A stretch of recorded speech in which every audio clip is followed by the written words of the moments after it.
Hello all, welcome back to my channel. ఈ వీడియోలో మనం మన ట్యుటోరియల్లోని అసైన్మెంట్ 5 ని సాల్వ్ చేద్దాం. సో గైస్, ఈ అసైన్మెంట్ లో నేను ఒక 3 బేసిక్ క్వశ్చన్స్ అయితే ప్రిపేర్ చేశాను. ఏవైతే ప్రీవియస్ చాప్టర్స్ ఉన్నాయో డేటా స్ట్రక్చర్స్ గురించి, వాటిని బేస్ చేసుకుని అయితే ఈ క్వశ్చన్స్ ఉంటాయి. ఫస్ట్ క్వశ్చన్ ఏంటో చూద్దాం. Find the intersection of below two list. Intersection అంటే ఏంటి? మనకి కామన్ ఎలిమెంట్స్ అనమాట. ఇక్కడ మనకి 2 లిస్ట్స్ ఇచ్చారు. ఈ 2 లిస్ట్ లో కామన్ గా ఏవైతే ఎలిమెంట్స్ ఉన్నాయో అవి మనకి అవుట్పుట్ లో రావాలి. ఇక్కడ చూస్తే మనకి 1, 5, 6 అనేవి కామన్ గా ఉన్నాయి, మనకి కనిపిస్తున్నాయి. సో మనకి ఈ 3 ఎలిమెంట్స్ తో ఒక కొత్త లిస్ట్ అనేది అవుట్పుట్ లో వచ్చేలా చేద్దాం. మీకు ఈజీగా ఉండడం కోసం నేనైతే ఇక్కడ క్వశ్చన్ ని మళ్ళీ రాసుకున్నాను. First of all common list అని చెప్పి ఒక ఎంటీ లిస్ట్ అయితే మనం క్రియేట్ చేసుకున్నాం. ఇప్పుడు మనం ఫర్ లూప్ ని యూజ్ చేసుకుని ఈ 2 లిస్ట్ లో కామన్ ఎలిమెంట్స్ ఏవైతే ఉన్నాయో ఆ ఎలిమెంట్స్ ఇప్పుడు క్రియేట్ చేసిన ఈ కామన్ లిస్ట్ లో అపెండ్ అయ్యేలా రాద్దాం code. For item in list 1. ఇప్పుడు ఏమవ్వాలి? ఒక్కో ఎలిమెంట్ లిస్ట్ 1 నుంచి ఇటరేట్ అవుతుంది అనమాట. ఇటరేట్ అయ్యి ఐటమ్ కి అసైన్ అవుతుంది. అసైన్ అయిన తర్వాత ఏం చేయాలి? లిస్ట్ 2లో ఆ ఎలిమెంట్ ఉందో లేదో మనం కంపేర్ చేసుకుందాం. ఒకవేళ సేమ్ ఎలిమెంట్ లిస్ట్ 2లో కూడా ఉందనుకోండి, ఆ ఎలిమెంట్ ని కామన్ లిస్ట్ లోకి అపెండ్ చేసుకుందాం. ఓకేనా? అపెండ్ అంటే యాడ్ చేయడం. If item in list 2 and item not in common list. So ఈ కండిషన్ ప్రకారం ఏంటి? ఐటమ్ అనేది లిస్ట్ 2లో ఉండాలి, అలాగే కామన్ లిస్ట్ లో ఉండకూడదు. ఎందుకంటే if in case repeated item వచ్చింది అనుకోండి, అది కూడా అపెండ్ అవ్వకుండా ఇలా రాసుకోవచ్చు అనమాట, నాట్ ఇన్ కామన్ లిస్ట్ అని చెప్పి. దెన్ ఏం చేయాలి? మనం కామన్ లిస్ట్ లోకి ఎలిమెంట్ ని అపెండ్ చేయాలి. ఇప్పుడు సింపుల్ గా కామన్ లిస్ట్ ని ప్రింట్ చేద్దాం. ఇప్పుడు ఒకసారి రన్ చేసి చూద్దాం. అవుట్పుట్ చూడండి మనకు కావాల్సిన అవుట్పుట్ వచ్చింది కదా, 1, 5, 6. సో ఇక్కడ క్లియర్ గా చూస్తే మనం ఏం చేసాం? ఒక ఎంటీ లిస్ట్ అయితే క్రియేట్ చేసుకున్నాం. ఓకేనా? ఆల్రెడీ మనకు 2 లిస్ట్ వాళ్ళే ఇచ్చారు కాబట్టి క్వశ్చన్ లో లిస్ట్ 1 అయితే మనం ఇటరేట్ చేసాం అనమాట.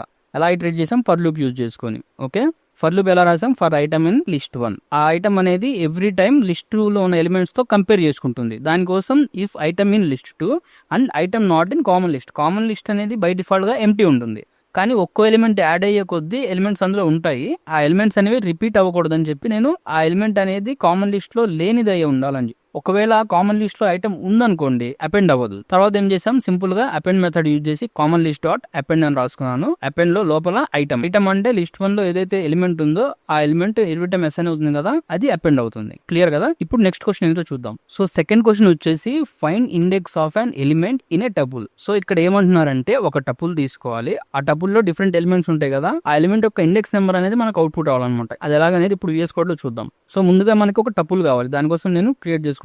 My tuple is equals to random గా ఒక 4 నెంబర్స్ తీసేసుకుందాం. ఇప్పుడు యూజర్ అనేవాడు ఈ ఎలిమెంట్స్ లో ఏ ఎలిమెంట్ ఎంటర్ చేస్తే ఆ ఎలిమెంట్ యొక్క ఇండెక్స్ నెంబర్ అనేది అవుట్పుట్ లో రావాలి. ఓకేనా? దానికోసం నేను ఒక ఫంక్షన్ క్రియేట్ చేసుకుంటున్నాను. ఫంక్షన్ ఎందుకు క్రియేట్ చేస్తున్నాను అంటే ఎవ్రీ టైం ఫంక్షన్ కాల్ చేసినప్పుడు మనం ఒక్కో ఎలిమెంట్ ని ఇచ్చామనుకోండి, అవుట్పుట్ లో మనకి దాని ఇండెక్స్ నెంబర్ వస్తుంది. సో మనకి ఎన్నిసార్లు కావాలనుకుంటే అన్నిసార్లు ఆ ఇండెక్స్ నెంబర్స్ ని మనం తెలుసుకోవచ్చు. ఫంక్షన్ ఎలా క్రియేట్ చేస్తాం? డెఫ్ కీవర్డ్ తో. ఓకే, డెఫ్ ఫైండ్ ఇండెక్స్ అని చెప్పి నేను ఒక ఫంక్షన్ అయితే క్రియేట్ చేసుకున్నాను. దీనికి మనం పారామీటర్ ఏం పాస్ చేయాలి చెప్పండి? ఎలిమెంట్ ఏదైతే నెంబర్ ఉందో ఇక్కడ ఆ ఎలిమెంట్ ని మనం పాస్ చేస్తే దాని ఇండెక్స్ నెంబర్ అనేది వస్తుంది. ఓకే, సో ఇక్కడ నేను ఈ ఎలిమెంట్ అని చెప్పి షార్ట్ కట్ తో రాసుకుంటున్నాను. సో ఇప్పుడు లాజిక్ వస్తుంది. రిజల్ట్ లో మనకి ఏం రావాలి? ఇండెక్స్ నెంబర్ రావాలి. టపుల్స్ మెథడ్స్ గుర్తున్నాయా మీకు? గుర్తుంటే ఇండెక్స్ అనేది ఒక మెథడ్ ఉంది, దాంతో మనకి డైరెక్ట్ గా ఎలిమెంట్ ఎంటర్ చేయగానే ఇండెక్స్ నెంబర్ అనేది రిజల్ట్ లో వస్తుంది.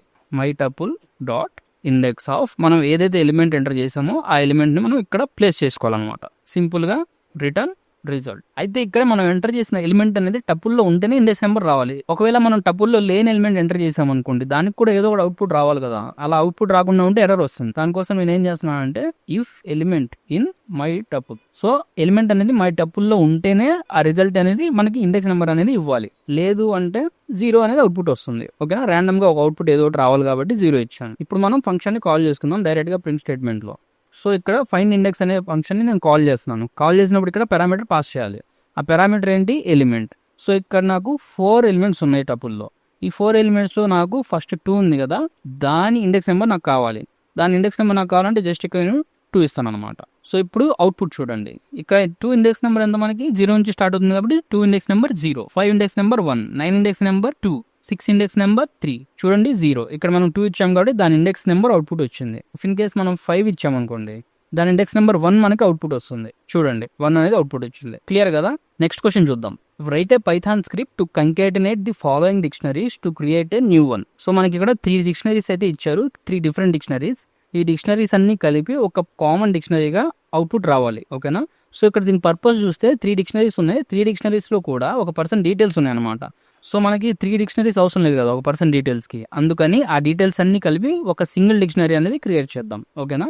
దీనికోసం కూడా మనం ఫర్ లూప్ యూజ్ చేసుకుందాం, అలాగే డిక్షనరీస్ లో ఉన్న అప్డేట్ మెథడ్ ని యూజ్ చేద్దాం.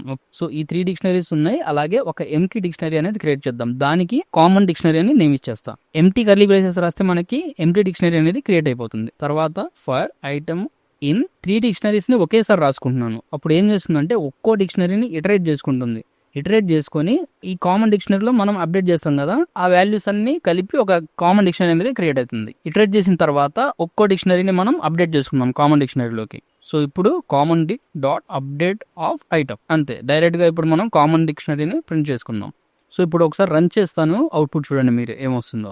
ఏవైతే 3 డిక్షనరీస్ లో డీటెయిల్స్ ఉన్నాయో అవన్నీ కలిపి సింగిల్ డిక్షనరీగా మనకు అవుట్పుట్ వస్తుంది. చూడండి, name Rohit, age 38, email, contact, city, pin code అన్ని కలిపి మనకి సింగిల్ డిక్షనరీగా అవుట్పుట్ వచ్చింది. క్లియర్ కదా? సో ఈ విధంగా మనం చిన్న చిన్న లాజిక్స్ యూజ్ చేసి ఇలాంటి క్వశ్చన్స్ ని, ఇలాంటి ప్రాబ్లమ్స్ ని సాల్వ్ చేయొచ్చు అనమాట. ఇంకా కొన్ని క్వశ్చన్స్ ఉన్నాయి, అవన్నీ నేను మన మెటీరియల్ లో అయితే యాడ్ చేస్తాను, అండ్ వాటికి సొల్యూషన్స్ కూడా యాడ్ చేస్తాను. ముందు మీరు ఓన్ గా ప్రాక్టీస్ చేయండి. మెటీరియల్ అనేది కోర్స్ మొత్తం కంప్లీట్ అయినాక నేను మీకు ఎలా సెండ్ చేస్తాను అనేది అప్పుడు చెప్తాను. సో మన కోర్స్ లో నెక్స్ట్ చాప్టర్ వచ్చేసి ఆబ్జెక్ట్ ఓరియంటెడ్ ప్రోగ్రామింగ్. దాంట్లోనే మీరు క్లాసెస్ అండ్ ఆబ్జెక్ట్స్ గురించి చూస్తారు. సో ఈ ఆబ్జెక్ట్ ఓరియంటెడ్ ప్రోగ్రామింగ్ గురించి నెక్స్ట్ వీడియోలో చూద్దాం. ఈ వీడియో మీకు యూస్ఫుల్ అనుకుంటే లైక్ చేయండి, మీ ఫ్రెండ్స్ తో షేర్ చేయండి. మీకు ఎలాంటి డౌట్ ఉన్నా కామెంట్ సెక్షన్ లో కామెంట్ చేయండి. అలాగే ఇలాంటి టెక్నాలజీ వీడియోస్ కోసం మన ఛానల్ ని సబ్స్క్రైబ్ చేసుకొని సపోర్ట్ చేయండి. ఇలాంటి యూస్ఫుల్ కంటెంట్ కోసం stay tuned to Indian tech traveller.